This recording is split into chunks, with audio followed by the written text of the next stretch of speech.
Good morning, Sandy. Hi, Phil. Sandy, you're pretty tame. Your energy level is low, low, low, low, low. Yeah, I think I've already worked like 60 hours this week. 60 hours in what, 2 days? No, 3 days? 4. 4 days? But, Ugh. I know that you love your work, so this is what it is, right? What are you doing?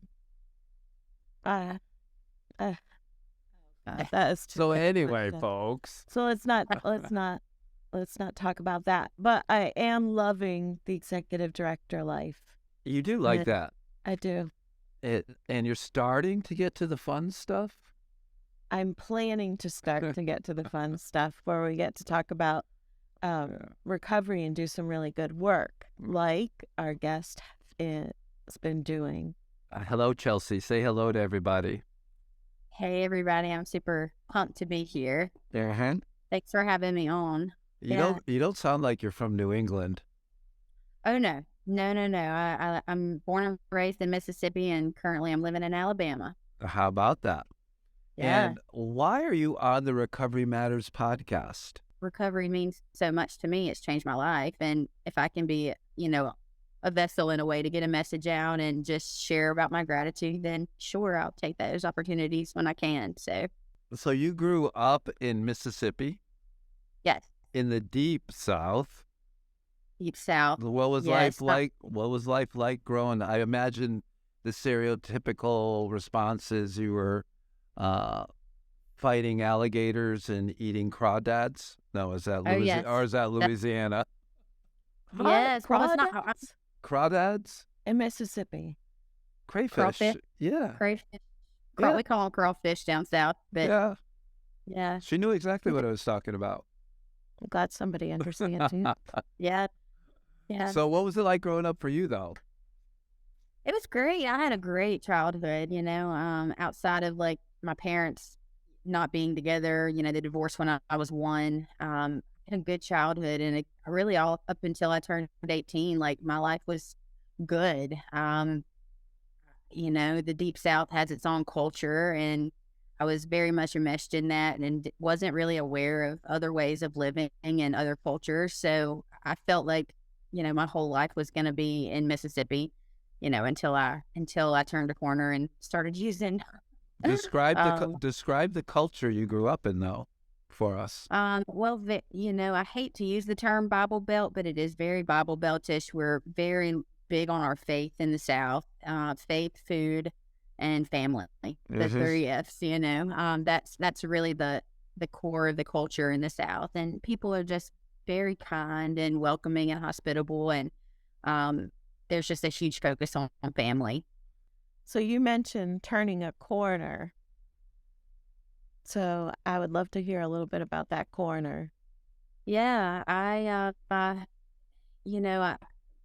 my story, I feel like sometimes I think of it as a unique story, but I think everyone has a unique story and experience when it comes to substance use. But through school, I was very adamant about not using drugs, about doing things the right way, not sinning, if you will, as folks in the faith community refer to it. And when I was a freshman in high school, I kind of turned a corner. I started being very promiscuous and started lying about in relationships, cheating, talking to multiple people, and that became my first addiction, if you will.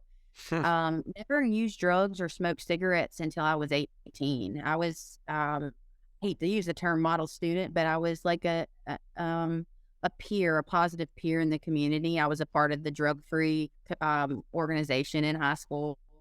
My senior year, I was voted homecoming queen. Loved people, loved working with people, and being friends with every group in the school. And then when I graduated, or when I turned 18, I moved out of my parents' house and wanted to do things on my own and started partying, started smoking weed. And then my weed buddies introduced me to my ecstasy buddies introduced me to my crystal meth buddies, and then it was off to the races. And I thought that I was just having a good time with everybody else. I never thought in a million years I would become addicted and dependent. And that's really when it turned for me. How are you providing for yourself when you moved out? I've always worked. Even throughout my addiction, I was always a hard worker, one or two jobs at all times. I just wasn't very responsible with my money. I used it on alcohol and drugs. Uh-huh. Yeah, Me yeah, too. yeah. So, I mean, you ran through that addiction history really quickly. What was one low point that you remember or you recall? Oh wow. I feel like it all started out just as fun and games, like just hanging out with other people that were using, but it it gets so murky when I try to pinpoint all the different parts in my story that were low. But there was a time that I was dating the person that I was getting my drugs from, but I was also dating someone that had no idea that I was using, and at the same time, and I ended up getting pregnant by one of those men, the one that had no idea about my addiction and never and wasn't a user. And I got sober, clean and sober for about I'd say 8 months of that pregnancy, the latter part of the pregnancy, and started using again after the baby was born. And that's when it got very low and dark for me. I had dropped out of college, and I was just like trying to be a mom, trying to work, and it got very low and dark. The lowest part for me was really leaving my son and, in his crib for me to go to the bathroom and lock myself in the bathroom for 2 or 3 hours at a time to use, not really having the ability in those moments to be a mom. It was very, very sad, very dark, very sad. But I felt like that's how I had to that's what I needed to function. Uh-huh. Like I had to have that to be my best self, or so I thought in my mind. How old were you when you had your son? 21. Okay. Yeah, yeah. So, He's 12 now. So, well, so what happened? well, my family thought that I had a mental health disorder. Like they thought I was paranoid schizophrenic because I would share things with them about people following me on the road, like white vans following me. I would share about weird disturbances in the middle of the night where I would see people in the bushes outside of my house that I was living in. I would share that with my son's father because I stayed with my son's father through all this, and I'd share it with my mom. And I would not be around. Would not be able to be around my family and them have their cell phones out because I felt like I was being recorded. And then I would share those things with them. So they decided to do an intervention, a mental health someone intervention, to take me to treatment to seek help for just mental health. And they went through my purse and found all my paraphernalia, and that's when they found out that I was actually using drugs. Uh-huh. And that was a terrible night too. Like, they pretty much had to shove me into a van to get me to go to the hospital. When I got to the hospital, I ran away, like ran across the highway trying to run away from the hospital. I mean, it was a really hard time, Was you that know. was But that yeah, what was yeah, your drug of choice then? crystal meth. Yeah. Yeah, It I would use anything, but that was like it for me. mm-hmm. Yeah. And you said before we came on air that you had once stayed up for like 6 days. That was your record?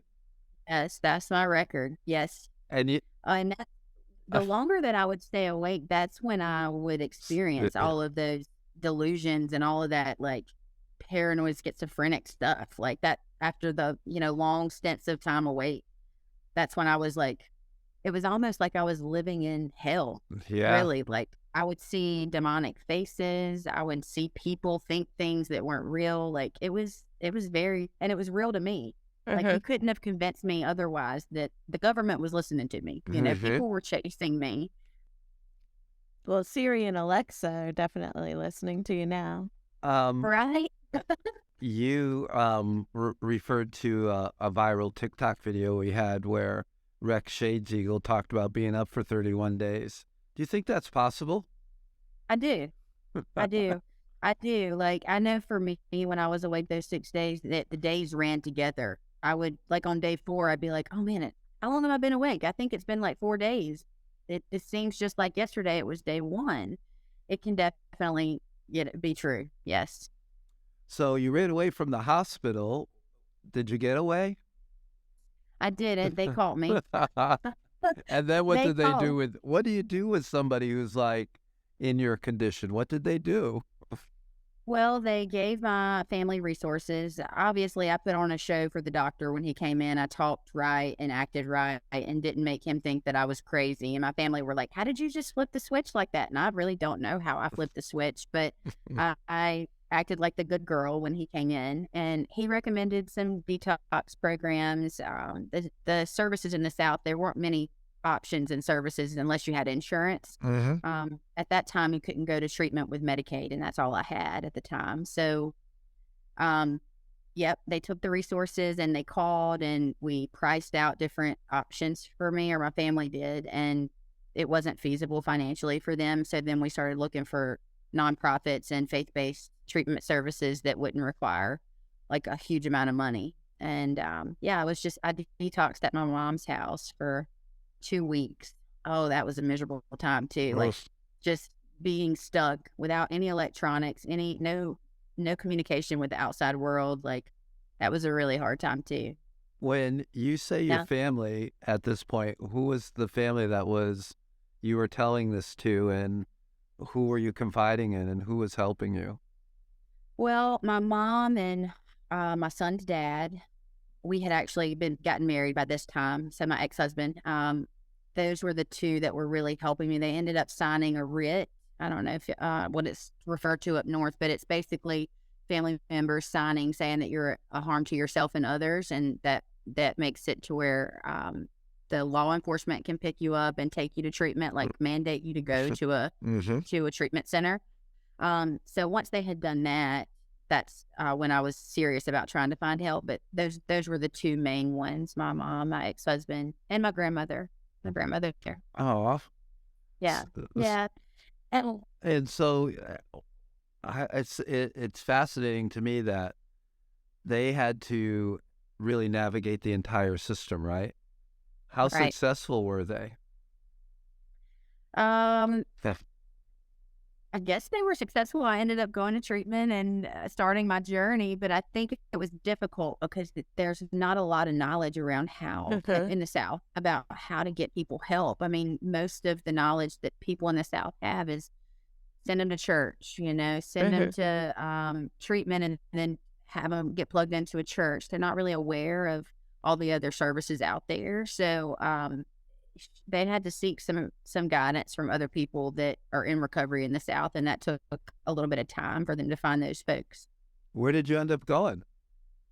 Well, I first went to Teen Challenge in Louisiana. It's a year-long program. Wow. I stayed for 3 days. Oh, I did not. I don't know if y'all know much about Teen Challenge, but I was still smoking cigarettes. Yeah, I was still smoking cigarettes and drinking coffee, and they don't allow that there, or they didn't at the time. And I was just so overwhelmed looking at the big picture of staying somewhere for a year. I was like, I just do not want to do this. So I walked off, and I think I walked for probably about 2 miles before a family friend picked me up. And yeah, man, looking back, I can't believe I left and walked like that. But yeah, I left after 3 days. And then I went to another faith-based program in Mobile, Alabama. It's a 3-month program that did let me smoke and drink coffee. And I completed that program. What was it like leaving your son at this time? The year would have definitely got me. Yeah, it was tough. I was so focused on the drugs though that I tried to use not leaving my son as an excuse to not go to treatment, but they were already threatening for me to not see him anymore. So I was motivated really by that to get well. And that was really, I feel like that was really what saved me, just having him. I don't know if I would have gone through with it, really. I know there's a lot of people that do, but looking at how I was at the time, I just don't think I could have done it if I wouldn't have had him. Yeah. Bill talks a lot about the motivation of his firstborn child and knowing that he had to change his life. Yeah. For sure. So tell us about your recovery journey and where it's led you. Oh man, it's been amazing. It's flown by. August will be 10 years. I got clean in 2013. I had a couple of relapses after I finished that treatment program that I was referring to. And it's been unlike anything I would have ever imagined. I just thought I was going to go through treatment, come out, try to be a wife and a mother, and it was be hunky-dory after treatment. But soon realized that you have to stay plugged in and you have to fill your cup up from resources, and not just, treatment is not the end game. It's a lifelong journey, and it's a marathon, not a sprint, I got through treatment, and then I relapsed a few weeks after I got through treatment. I had a family friend that offered to bring me in Delaware, and I ended up moving in 2013 to Delaware, and that's really when my recovery journey started. I needed to learn how to live without substances and really start all over, create new relationships, new pathways in my mind. Like, I had to transform my mind and my way of thinking, and that's really when it started, when I moved to Maryland. And I feel like every year of my recovery, I've worked on something new, like improving some part of my life, my health, my wellness, my finances, my education. Every year I've kind of had a focus on constant improvement, because, for me, recovery is not just about letting go of the substance. That was just kind of like what do they say, a symptom, or that was just part of it. But really it's about renewing so many other things, and coming to terms with life on life terms, coming to grips with that, and learning acceptance. What's your focus this year? Oh, this year I've been working on paying off all my debt. I've been working I don't know if y'all are familiar with the Dave Ramsey baby steps, yeah. but I've been working. Yep. Our son follows that. Yeah. Yeah. I started it a few years ago, but I've paid off $32,000 in debt so far, and I still have my student loans to pay off. It's been a struggle, but a lot of the things that I've learned through recovery, I've been able to kind of transfer over to that process, and being disciplined. But that's what I've been working on really since the pandemic started.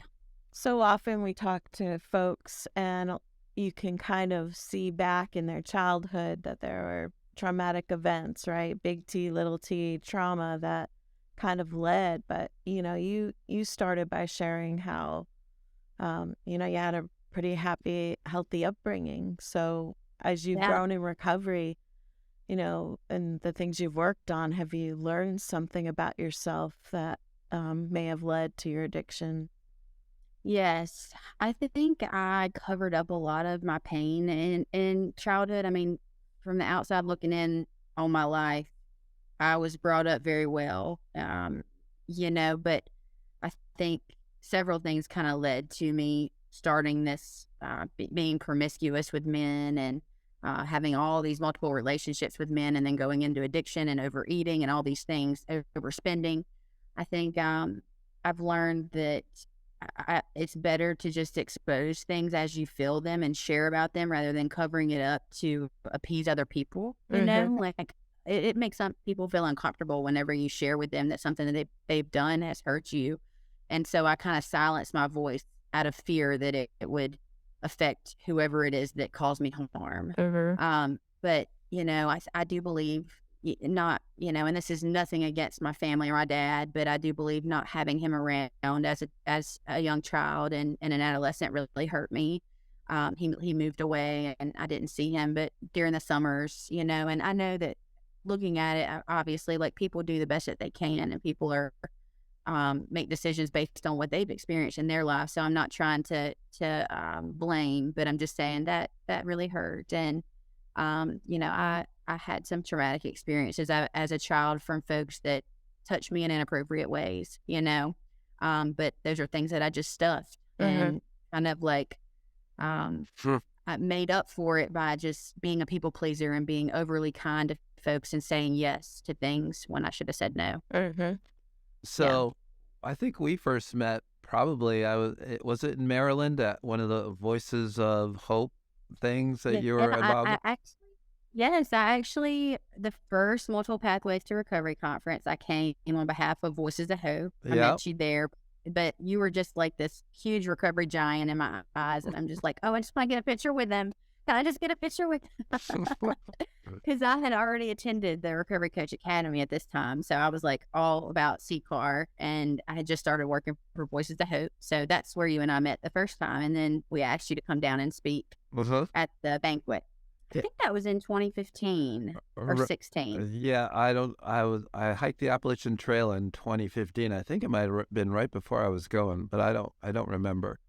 But Yeah. what I want to talk about is the person I'm looking at right now has undergone a remarkable transformation that I find incredibly inspiring. Your perseverance, your determination. Talk to me about your body transformation and your fitness level. Yeah. So, when I came into recovery, I was very thin. Using crystal meth, I hardly ever ate. So I was very thin and lean and malnourished. So, But when I came into recovery, I just thought I can eat anything I want. Now I'm clean. This is my new thing. I can find all these foods and eat and not really care about what I'm putting into my body. So I gained a bunch of weight. I think I gained about 90 pounds my first 2 years of recovery. And I got into this space where I just was feeling very, very down on myself, not confident, very jealous of other people, like jealous in the relationship with my boyfriend at the time, whenever there would be other women around, like all of these things that just caused harm in me and hurt. And I thought, what can I do? Like, what can I do? And I reached a point to where I was like, I can't go get on diet pills on Adipex because that's a stimulant. I can't afford to go have surgery, So I hired a personal trainer and started that process and started working on learning how to eat to fuel my body rather than just feel good. And I started that in 2018. I've lost almost all the weight that I had gained. I've lost about 90 pounds since I started. When I started, I was 255, which I know, weight is just a number. I had a lot of body fat and I was just unhealthy. I couldn't hardly tie my shoe, walk upstairs. And yeah, my personal trainer at the time introduced me to CrossFit, and I became almost like, I don't want to use the word addicted, but it was like this new passion that was formed whenever I was introduced to CrossFit. I was doing things that I never thought I was capable of doing, like lifting a barbell, moving weight from the ground up to my shoulders. Like these things were things that I thought only was possible for massive weightlifters, and it made me feel good when I started that process. It made me feel powerful, like I can do hard things. What's that routine like for you? How do you weave that into your day-to-day? I ended up going and getting my CrossFit certification, my level 1 and level 2. So I coach at the gym in Alabama that I go to, and then I either work out before or after I coach at the end of the day. So how'd you get from Maryland back to Alabama?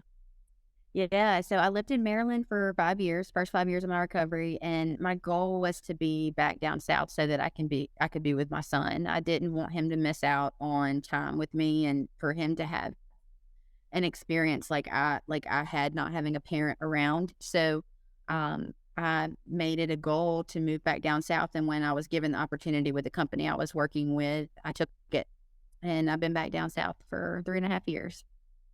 Yep, and I'll be here till he's grown, till he's much older. He's 12 now. Yeah. So where do you work now? I work for the Phoenix. For those that are not familiar with the Phoenix, they're a national nonprofit that provides free community and fitness events to anyone with 8 hours or more of sobriety. So all of my passions come into my role now with the Phoenix. And what is your role? Talk about your role. Yeah, I work on national partnerships initiatives. So I work with really industry leaders in the substance use and recovery treatment field to help add value to the work that they're doing and to create more resources for folks, seeking support, community resources. That's really the core of my work. And there's a lot of travel associated with that for you, right? Yes, and I do love to travel. I really I find joy in the little things, and traveling is one of them. Just experiencing different places and people. So yeah, I do travel once to twice a month on a plane. So for a lot of folks, their recovery pathway needs to be really structured, right? They have certain groups they attend, certain times they do things. And Yeah. when you're traveling a lot, that really shakes up what that looks like. So, how do you continue to maintain your pathway of recovery in light of all Yeah. that? Yes. Well, I'll say like the silver lining with the pandemic was kind of teaching the recovery community that there can still be support through being locked in your house. So my home group, or the group that I attend weekly, my 12-step fellowship is virtual. So I'm able to join whenever I'm out of town. And then the Phoenix has a whole virtual community through our mobile app. So we're able to attend events right from your phone or from your computer, so that if I need to get a workout in, or if I need to build some community and feel like seen and heard, I can just join and tap right in from the app. So how else Yeah. do you take care of your recovery daily? Oh, I feel like I'm not perfect at Uh, it, but I do try to take that daily inventory and ask myself, did the day go as planned? Did I do anything? Did I harm anyone? Did I cause harm? Just kind of do that body scan to reflect on the day and reflect on my part of the day and other parts. Um, I feel like I'm always just trying to strive to be the next best version of myself. And sometimes I backtrack. I've made a lot of mistakes in recovery, mistakes that I'm very much ashamed of, like lying or having all this debt. Most of the debt that I accrued has been in recovery, and I hate that. So I've made mistakes. So just taking those mistakes and learning from them and keeping that top of mind, as I move through the day and weeks. That's how I take care of my recovery. So, we met last year at the Multiple Pathways of Recovery conference in Colorado Springs. And Yes. so I started following you on social media, and you had a pretty blessed event last year as well. Yes, I got married. My husband and I have been together like since the first year of my recovery, and we decided like we spent some time apart. When I moved back down south, we broke up like about 6 months after I moved back down south, um, and we were apart for a year, and then we started conversing again and found our way back together, and then we decided to get married. So yeah, and we are currently in a long distance marriage. I'm always kind of apprehensive to share that because people have a lot of opinions, but it's worked quite well for us so far. We got married in October. We've been back together for about 2.5 years, and it's been great. It's been, not perfect, but the fact that I work from home, I'm able to travel to see him and stay for weeks at a time. And I've kind of settled into like having my space Mm-hmm. too. So when we do close the distance, when that time comes, it's probably going to be pretty challenging. So, Phil and I have had those experiences. One when he left for 6 months to hike the Appalachian Trail. And most Yeah. recently, I'm working in Rhode Island. He's in Connecticut, and we're going to have a house in each state. And so, a lot of people are very concerned, asking tons of questions. And I'm like, it's not a sign of anything. In fact, if anything, it's a sign that our relationship is so strong that we Yeah. think we can manage this. Yes, same. My husband has a house in Maryland, and we're looking to purchase a second house in Mississippi, like in August. So we're just looking at it like we're gonna have two homes, and we want to keep the house in Mississippi so that we can travel back and forth when it's time for us to close the distance. So it's kind of like how you look at it, but Mm-hmm. it's not always how other people look at it. A Mm-hmm. lot of people have opinions and ask a lot of questions, like how does that work? And we're both so busy, and I think we're very emotionally mature and secure in who we are in our relationship. So it's been great. Do you have do you go to like 12 steps or church or Red Road, or do you have a certain Yeah. modality you use often? Yes. I attend Narcotics Anonymous, and I Uh-huh. do go to church too. Yep. Yep. And I'm not a regular at either, but I try to go, I'd say, to each 3 to 4 times a month. Yeah, at least. Well, what would you say to like a crusty old timer who said if you don't go to more meetings, you're going to end up using again? I'd say like there's other ways that you can see that you can get that cup filled. It's not one pathway. When I first came did the rooms. I thought that NA was the end all be all, but I found in being open minded to these other resources and pathways that I can get my cup filled in other ways. That's a great answer. And I think I want to ask you too about anything challenging on like you get to travel all over the country. Are there any significant barriers to recovery that you see or any trends you'd like to mention? I've not noticed anything specific. I would say the most barriers I feel like are in the South, where I'm at right now. And I think there's just such a lag in the South. Like I've seen like peers come onto the scene in the South over the past 4 or 5 years. Um, where 10 years ago when I was in Maryland, that was really big. It was really big for peers. It's just the South is so behind. And there's such a stigma in the South, so I feel like most of the barriers are right where I'm at. Do you think the shame plays a bigger factor because of primarily that Christian-based community? Yes. Yeah. Yes. Fun. It's disheartening, There are some people that are very much open to helping and loving people where they're at, but a lot of people are just afraid, to get involved in that kind of work. Yeah. Is there anything else you'd like to add? I mean, anything about the future, what you're looking forward to, anything about the Phoenix? Well, I think, we have a lot of aspirations and goals at the Phoenix, and we're always changing and trying new experiments. And, I would love for obviously we're already working together, CPAR in the Phoenix, but I would love to one day, be able to offer the recovery coaching resource in some way, in some capacity with the Phoenix. I just think we're seeing so many people come into our community that need more than what we can offer. We don't have the training and the tools, and for us to be able to partner in that way would be just amazing, from my perspective. And then just for my life, my goal is really just to be a good mom and obviously to be a good wife. I want to be someone that my son can look up to and know that did the best that they could, So I'm always trying to strive to walk that line where I'm taking care of myself, but also being the best mom I can be. And that's really been my goal since I moved back down south and been trying to move back down south. So, yeah. Well, thank you, Chelsea. You're an absolute delight and an inspiration. So can I tell people to follow you on Instagram for your... Oh, sure. So look her up on Instagram. Sure. Yeah, please.